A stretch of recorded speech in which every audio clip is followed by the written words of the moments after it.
नमस्कार विद्यार्थी मित्रांनो. सिम्पल इंग्लिश या यूट्यूब चॅनलवर मी वडवे सर आपल्या सर्वांचे सहर्ष स्वागत करतो. आज आपण इयत्ता 8वीच्या इंग्रजीच्या पुस्तकामधील 1.3 नावाची जी कविता आहे, जी पोएम आहे, ती आज आपण डिस्कस करणार आहोत. त्याची सविस्तर चर्चा आपण स्टेप बाय स्टेप करणार आहोत. 1.3 बघा. 1.3 Trees are the kindest things I know. Look at the title of this poem. कवितेच्या शीर्षकाकडे बघा, टायटलकडे बघा, थिंक अबाउट इट, त्याच्याविषयी थोडंसं विचार करा, काय त्याचा अर्थ आहे. Guess the meaning of the title. Trees are the kindest things I know. झाडे हे कसे आहेत? The kindest things I know. Trees म्हणजे झाडे, द काइंडेस्ट म्हणजे अतिशय दयाळू. Superlative form is used here. डिग्रीचा जो हायेस्ट जो फॉर्म आहे सुपरलेटिव्ह, तो इथं वापरलेला आहे. काइंड, काइंडेस्ट, द काइंडेस्ट म्हटलेले बघा. थिंग्स म्हणजे गोष्टी, वस्तू ज्या असतात, त्याचा अर्थ थिंग्स. आय नो म्हणजे काय? मला माहिती आहे. आय नो म्हणजे माहीत असते. This beautiful poem is written by the great poet. You can see the name of the poet is Harry Behn. Harry Behn या कवीने ही अतिशय सुंदर अशी कविता लिहिलेली आहे बघा. Trees are the kindest things I know. मला माहिती आहे की या जगामधील झाडं ही अतिशय दयाळू वस्तू आहेत, दयाळू गोष्टी आहेत. अशा प्रकारचं टायटल या कवितेचं आपल्याला दिसून येतं. So let discuss this beautiful poem. Why does the poet is saying that trees are the kindest things I know. आपल्याला चर्चा करायची की कवी असं का म्हणतोय की झाडं या जगातील सर्वात दयाळू वस्तू आहेत किंवा गोष्टी आहेत. का असं म्हणतोय तो? We have to find out the answer of this question after discussing this beautiful poem. जगामधील सर्वात दयाळू झाडं असतात असं कवी का म्हणतो, याचं उत्तर आपल्याला सरतेशेवटी शोधायचं आहे. ज्यावेळेस आपण ही कविता डिस्कस करू त्यावेळेस तुमच्या लक्षात येईल की why the trees are the kindest things in the life of the human being. का झाडं माणसाच्या जीवनामध्ये दयाळू गोष्टी आहेत किंवा दयाळू वस्तू आहेत, हे तुम्हाला कविता डिस्कस केल्यानंतरच समजेल किंवा कवी कसं का म्हणतोय ते समजेल. Then we have some questions and we have to find out the answers of these questions also after discussing this poem. So what are the questions? आपल्याला काही प्रश्नांची उत्तर सुद्धा या पोएम मधनं शोधायचे आहेत. Number 1, question number 1. पहिला क्वेश्चन आहे why the trees are the kindest things. आताच मी सांगितलं. Question number 2. So what are the usage of the trees in the life of the human being. मनुष्य जीवनाच्या किंवा माणसाच्या जीवनामध्ये झाडं का महत्त्वाचे आहेत आणि त्याचे उपयोग कोणते. Why the trees are important in the human life. झाडं का आपल्या जीवनामध्ये महत्त्वाचे आहेत. And what are the uses of the trees in the human life. माणसाच्या जीवनामध्ये झाडं का महत्त्वाचे आहेत आणि झाडं आपल्याला कोणकोणत्या गोष्टी देतात, या 2-3 प्रश्नाची उत्तर आपल्याला या कवितेनंतर शोधायचे आहेत. So let's discuss this beautiful poem. I will read out loudly this poem. You have to listen very carefully and we will go step by step. Okay, so let's start. Trees are the kindest things I know. They do not harm, they simply grow and spread a shade for sleepy cows and gather birds among their bugs. They give us fruit in the leaves above and wood to make our houses of, and leaves to burn on Halloween. It is the festival in the that is celebrated in the Western countries on the day 31st October. Remember that, we will discuss after that. And leaves to burn on Halloween. and in the spring new birds of green. They are the first when the days begun to touch the beams of morning sun.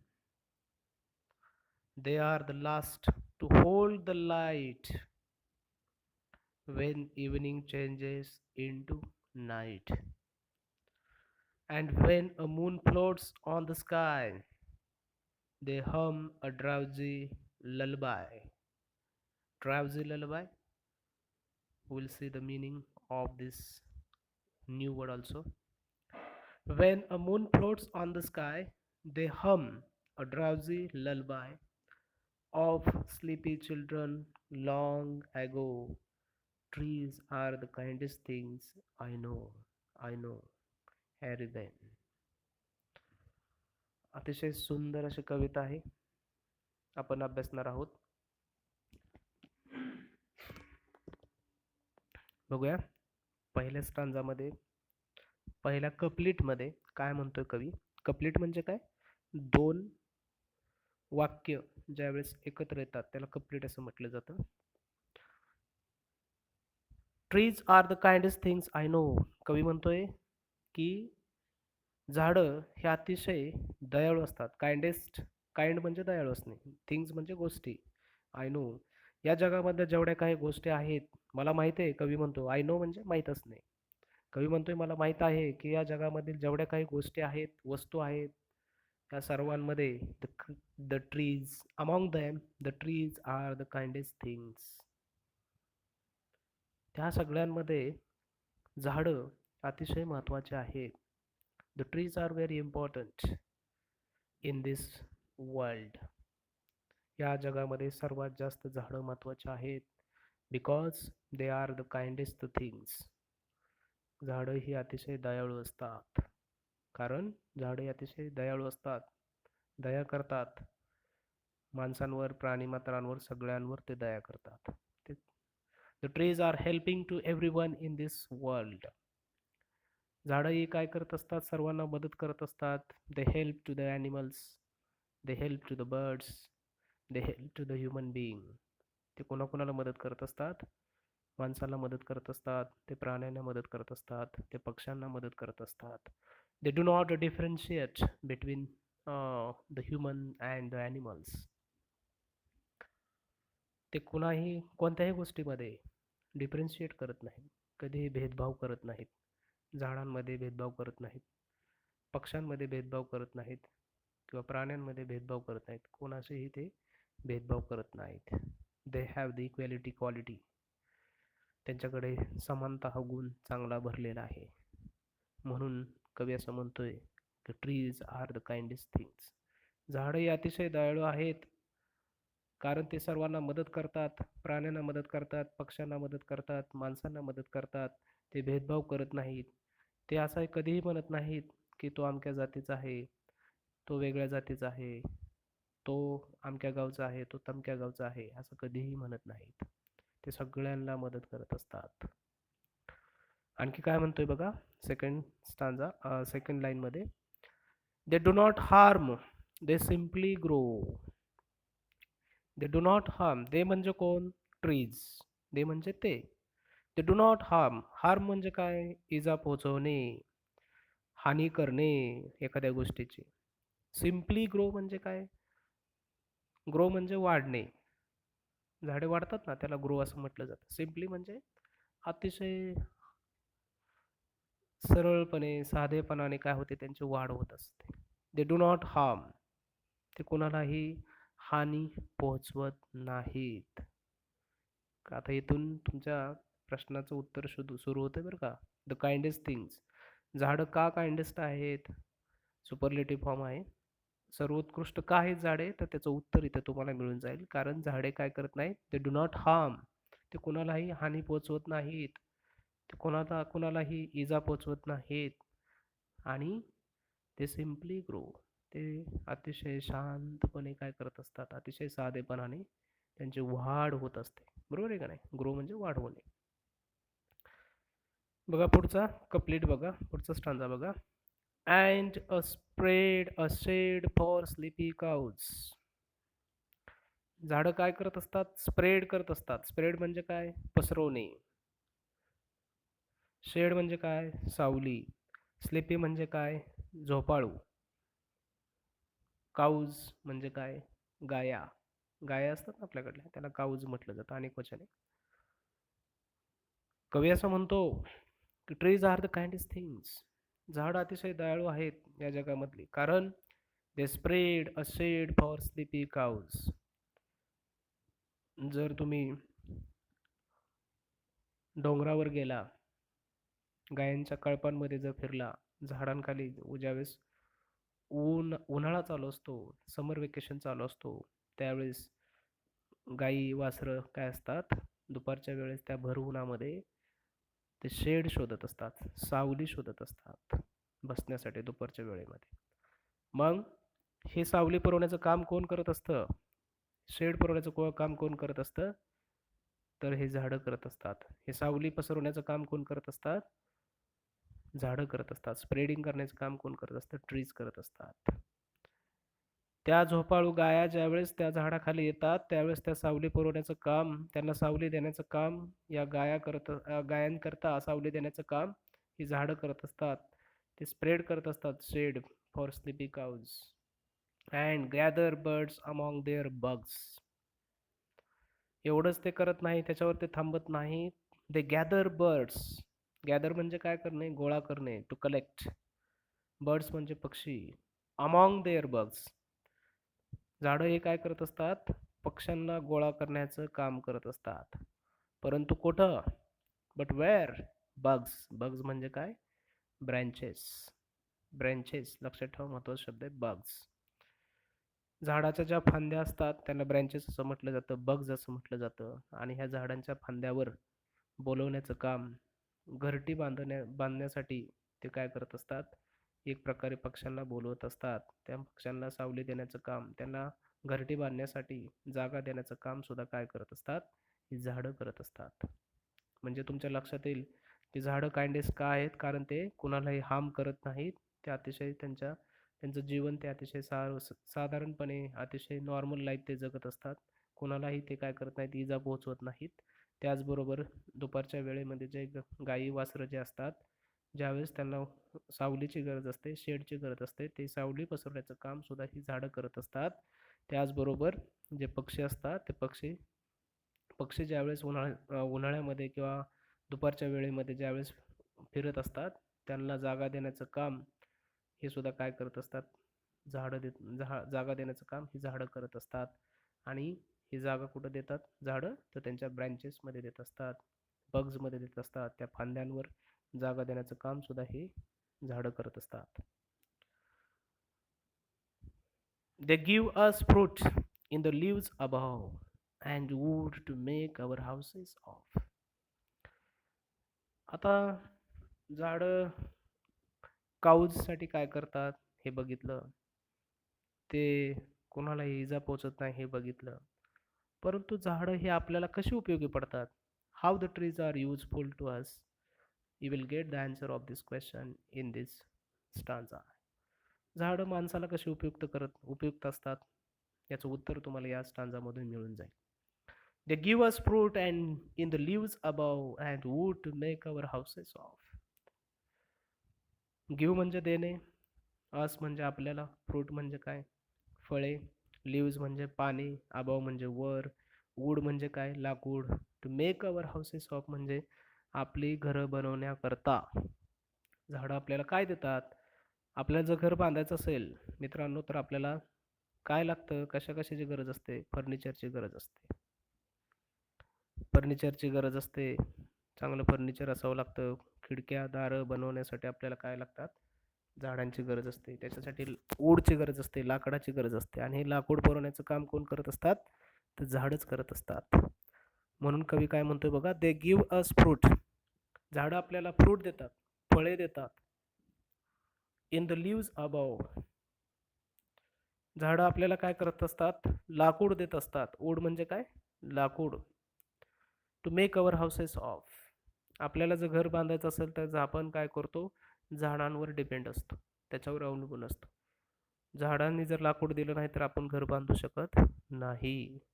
त्याचबरोबर आपल्याला फ्रूटसुद्धा मिळतात, सावली मिळते, पानं मिळतात. हे सगळ्या गोष्टी आपल्याला झाडं काय करतो, देण्याचं काम करत असतो. And leaves to burn on Halloween in the spring, new birds of green. आता हा स्टांजा बघा. The leaves to burn on Halloween. आता ही जी कविता आहे ही कविता वेस्टर्न कंट्रीजमध्ये लिहिलेली आहे, पाश्चिमात्य देशांमध्ये लिहिलेली आहे. कवी सुद्धा तिकडलाच आहे, त्या साईडचा आहे. आणि कवी काय म्हणतोय बघा, झाडं हे आपल्याला काय करतात, पानं सुद्धा देत असतात. लिव्ज म्हणजे पानं. टू बर्न ऑन, बर्न म्हणजे काय, जाळण्यासाठी. काय जाळण्यासाठी, ऑन हॅलोविन. हॅलोविन नावाचा जो फेस्टिवल आहे, एक सण आहे, हा फेस्टिवल जो आहे तो 31 ऑक्टोबर या दिवशी पाश्चिमात्य देशांमध्ये सेलिब्रेट केला जातो. किंवा या दिवशी काय केले जातात, अनेक लोक एकत्र येतात आणि हे लोक एकत्र येऊन झाडाचे पानं गोळा करतात आणि ती झाडाचे पानं जाळतात. का, तर त्यांचं असं म्हणणं आहे की झाडाचे पानं 31 ऑक्टोबरला जाळल्यानंतर त्यांच्या जीवनातले जे इव्हिल स्पिरिट्स जे आहे किंवा वाईट दुःखद घटना, त्यांच्या जीवनातलं जे दुःख आहे ते काय करतं, निघून जातं.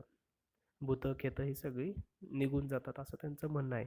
म्हणून they come together, they collect the leaves of the different kinds of trees and they burn the leaves, collected leaves on this festival and the festival name is Halloween.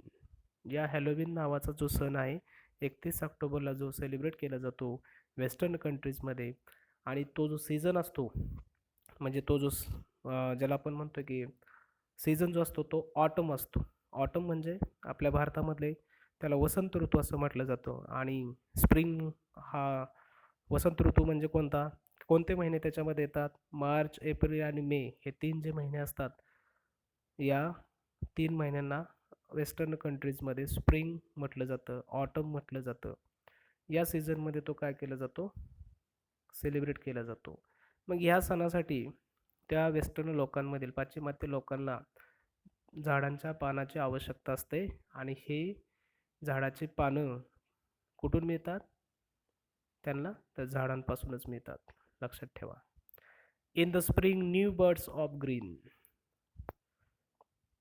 या स्प्रिंग ऋतूमध्ये, या वसंत ऋतूमध्ये ज्यावेळेस एप्रिल मे मध्ये नवीन birds येतात, नवीन कळ्या वगैरे येतात हिरव्या, त्या कळ्या पुरवण्याचं काम किंवा त्या कळ्या छानपैकी ज्यावेळेस उमलतात त्यावेळेस हा सण सेलिब्रेट केला जातो.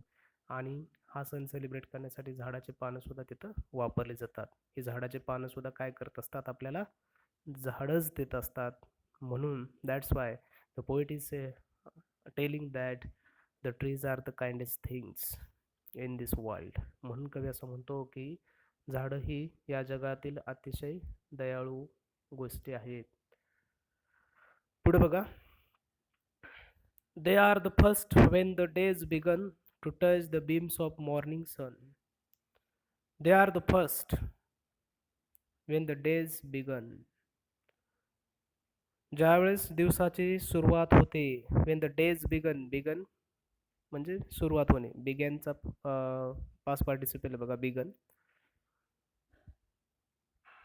ज्यावेळेस सकाळच्या सत्रामध्ये ज्यावेळेस सूर्याची किरण ज्यावेळेस पृथ्वीवर पडतात सकाळच्या, इन द मॉर्निंग, सकाळच्या सत्रामध्ये ज्यावेळेस सूर्य उगवतो, सूर्याची किरण ज्यावेळेस पडायला सुरुवात होते त्यावेळेस झाडं ही काय असतात, दे आर द फर्स्ट.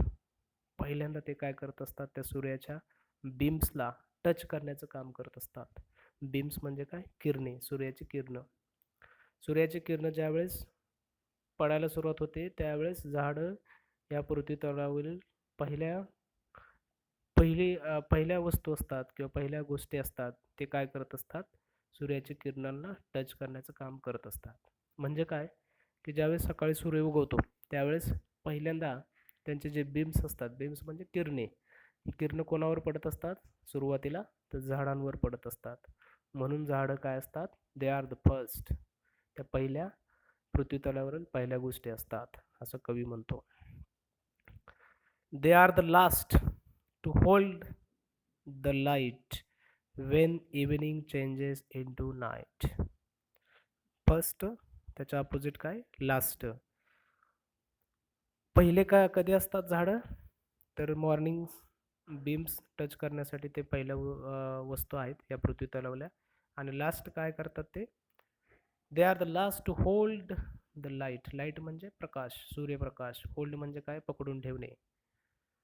ज्यावेळेस when evening changes into night ज्यावेळेस सायंकाळ संपायला लागते आणि रात्र व्हायला सुरुवात होते त्यावेळेस काय होत असतं सूर्य ज्यावेळेस मावळतीला चाललेला असतो सनसेट ज्यावेळेस व्हायला सुरुवात होतो त्यावेळेस काय करत असतो सूर्य हळूहळू हळू त्याचे बिम्स जे आहेत ते काय करत असतो कमी करत असतो.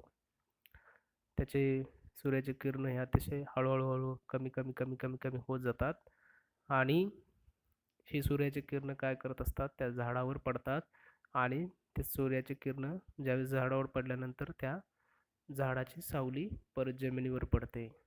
बरोबर आहे ना. म्हणून कवी असं म्हणतो की ज्यावेळेस संध्याकाळची वेळ होते संध्याकाळ संपल्यानंतर ज्यावेळेस रात्र होण्याची वेळ येते त्यावेळेस सूर्याची किरण त्या झाडावर पडतात आणि ही सूर्यकिरण झाडावर काय असतात पडल्यानंतर झाडं काय असतात ते पकडून ठेवण्याचं काम सुद्धा झाडं करत असतात.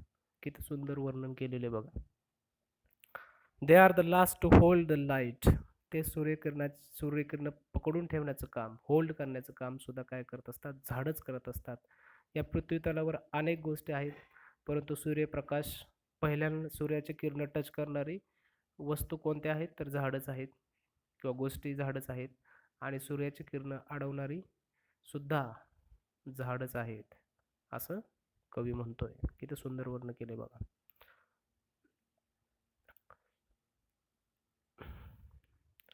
When a moon floats on the sky. बघा ज्यावेळेस इथं काय दिलं नवीन शब्दाचा अर्थ बघू. मून म्हणजे काय चंद्र. फ्लोट्स म्हणजे काय तरंगणे. ऑन द स्काय म्हणजे काय आकाश. आकाशाला काय म्हणतो आपण स्काय म्हणतो. दे हम अ ड्राउझी ललबाय. हम म्हणजे काय गुणगुणणे. ड्राउझी म्हणजे काय ज्याला आपण म्हणतो झोपेची गुंगी असते ना पेंग त्याला आपण ड्राउझी असं म्हणतो. आणि ललबाय या शब्दाचा अर्थ आहे की एखादी आई काय करत असते लहान मुलगा ज्यावेळेस रडत असतं संध्याकाळचं झोपायच्या वेळेस त्यावेळेस ते काय करत असते त्याला अंगाई गीत म्हणत असते किंवा वेगवेगळं असं गाणं शांत आवाजामध्ये पाठ थोपटत थोपटत त्याचं गाणं ज्यावेळेस ते म्हणत असते त्या सॉन्गला काय म्हटलं जातं ललबाय असं म्हटलं जातं इंग्लिशमध्ये. मुलगा झोपीला जाण्यासाठी रात्रीच्या वेळेस आई जे चांगल्या आवाजात शांत आवाजामध्ये जे गाणं म्हणत असते उदाहरणार्थ चांदो मामा लपलास काय निंबोनीच्या झाडामध्ये पाठीमागं लपलास काय हे गाणं बघा तुम्ही ऐकलं असेल तर त्याला अंगाई गीत असं म्हटलं जातं. त्याला इंग्लिशमध्ये ललबाय असं म्हटलं जातं. ड्रायव्हजी म्हणजे काय झोपेची गुंगी आलेली येणे किंवा पेंग ज्याला आपण म्हणतो.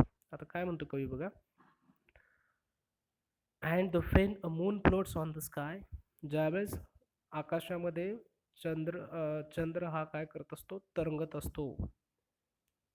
म्हणजे पौर्णिमा ज्यावेळेस असते आकाशामध्ये चंद्राचा प्रकाश अतिशय तेज असतो. पांढरा शुभ्र प्रकाश काय करत असतो पृथ्वीवर पडलेला असतो आणि चंद्र आपल्याला जो मून आहे तो मून काय करू शकतो आपण अतिशय प्रखर दिसतो आणि तो आकाशामध्ये फ्लोटिंग करण्याचं काम करत असतो तरंगण्याचं काम करत असतो. त्यावेळेस पृथ्वीवर इकडं काय करत असतं बाळ हे काय करत असतं रडत असतं. रडत असतं त्याच्यासाठी गाणं गाण्याचं काम किंवा त्याच्यासाठी गुणगुणायचं काम सुद्धा काय करत असतात दे हम अ ड्राउझी ललबाय. म्हणजे काय करत असतात ज्यावेळेस ते मुलगा रडत असतं त्याला अंगाई गीत गाण्याचं काम सुद्धा कोण करत असतात झाडं करत असतात. आता यातून कवीला नक्की काय म्हणायचं हे समजून घ्या. इमॅजिन करा की पौर्णिमा आहे. पौर्णिमेच्या रात्री आकाशामध्ये चंद्र जो आहे तो पांढरा शुभ्र झालेला आहे. पांढरा शुभ्र प्रकाश पृथ्वीवर पडलेला आहे.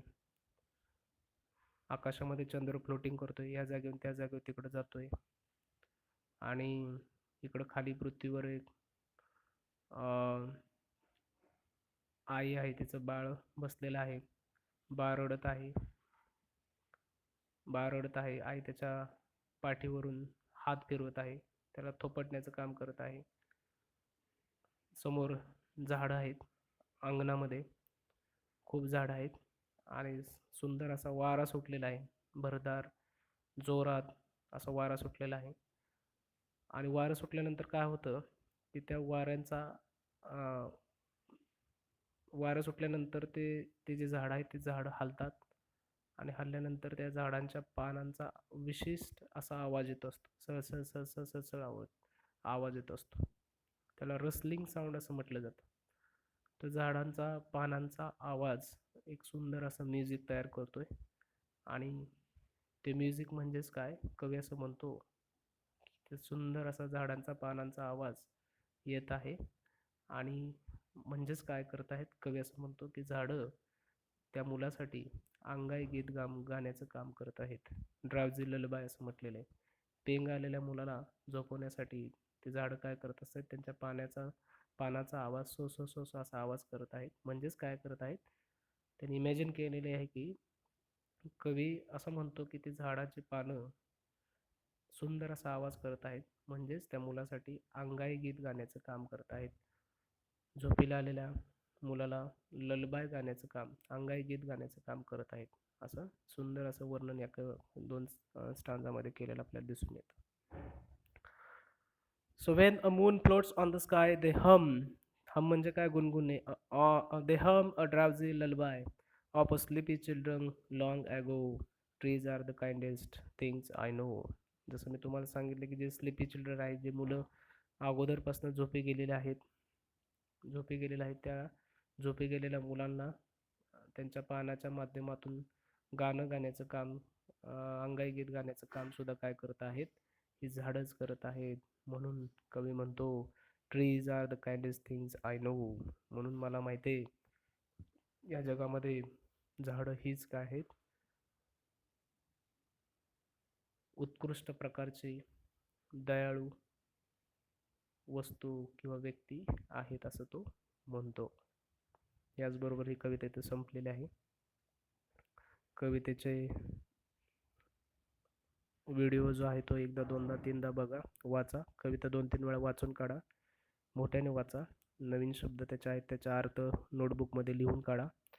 शेजारी काही क्वेश्चन्स दिलेले आहेत बघा, 2-3 क्वेश्चन्स आहेत, त्याचा अर्थ सांगतो, तुम्ही त्याची उत्तरं शोधा. हाऊ डू ट्रीज सर्व बर्ड्स अँड ॲनिमल्स. म्हणजे ज्याला आपण म्हणतो की ट्रीज सर्व बर्ड्स अँड ॲनिमल्स. झाडं कशा प्रकारे पक्ष्यांना आणि प्राण्यांना कशा प्रकारे मदत करतात. त्याचबरोबर what do trees offer human being. झाडं मनुष्य जातीला कोणत्या प्रकारची मदत करतात किंवा काय काय गोष्टी देतात ते लिहायचं आहे. त्याच्यानंतर which part of the trees glow first at sunrise. Sunrise होण्याच्या वेळेस किंवा सूर्यास्ताच्या वेळेस झाडाचा कोणता पार्ट जो आहे तो ग्लो होतो किंवा चमकतो. त्याच्यानंतर what do trees do for small kids. लहान मुलांसाठी झाडं कोणत्या प्रकारे मदत करतात किंवा त्यांच्यासाठी काय करतात, हे सुद्धा आपण लास्ट स्टांजामध्ये बघितले आहे. एकंदरीत असं म्हणायचं की झाडं कोणाकोणाला काय काय मदत करतात. म्हणजे उदाहरणार्थ पक्ष्यांना काय मदत करतात, ॲनिमल्सला प्राण्यांना काय मदत करतात, माणसांना काय मदत करतात, लहान मुलांना काय मदत करतात. हे सगळं वर्णन या कवितेमध्ये आपण बघितलं आहे. ते सगळं समजून घ्या आणि कवितेचे प्रश्न लिहा. खाली वर्कशॉप दिलेलं आहे, ते वर्कशॉप जे आहे ते सोडवा. त्याच्यामध्ये काय अडचण आल्यास फोन करा. ठीक आहे. Thank you so much.